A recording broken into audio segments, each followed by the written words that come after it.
Howard, Howard, Crosby, Crosby. I was supposed to graduate from high school, but I quit high school in my senior year in May. I would have graduated in June to go into service, and that was 1944. I made the fifth one from my family in World War II. And when I came out, I was looking for something to do. My dad was an engineer for a construction company, and so I went to work with him a little bit. But I wasn't pleased. I knew I couldn't go to college because I didn't have a high school degree.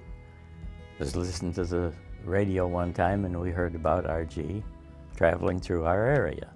So I went and listened, and they had just started the college. I said, well, I'm going to apply.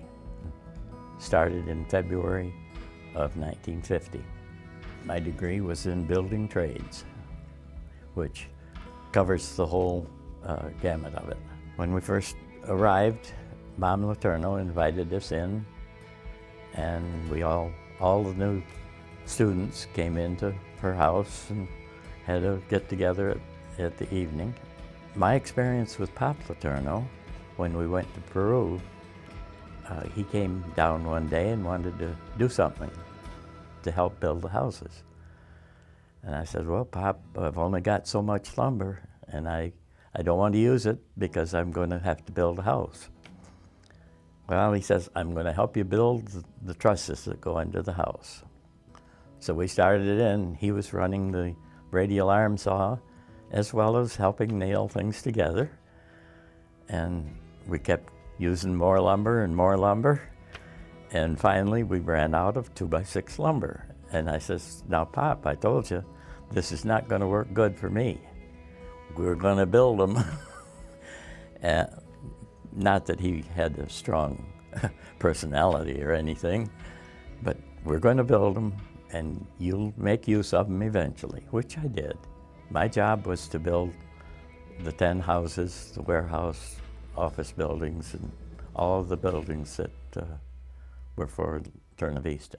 LeTourneau Vista is the project in Peru. Roy LeTourneau was in charge of it.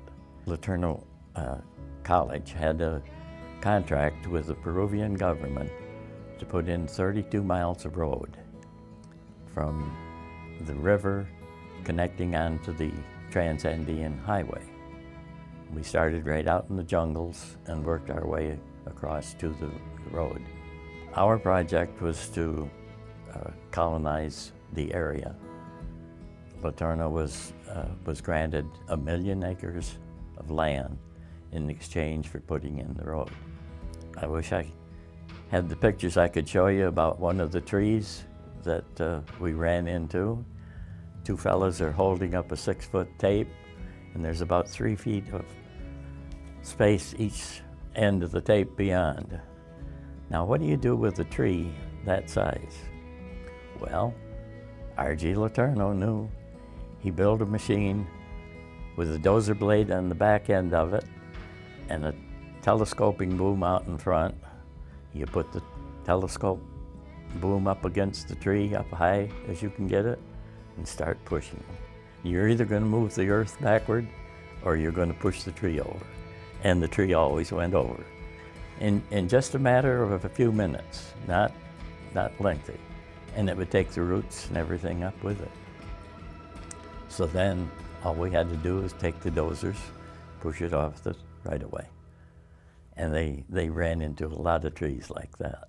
There were 10 families that went down to LeTourneau Vista, scattered all over the United States, and we all met in Miami and flew down basically together. Each of us were there to present God to the individuals.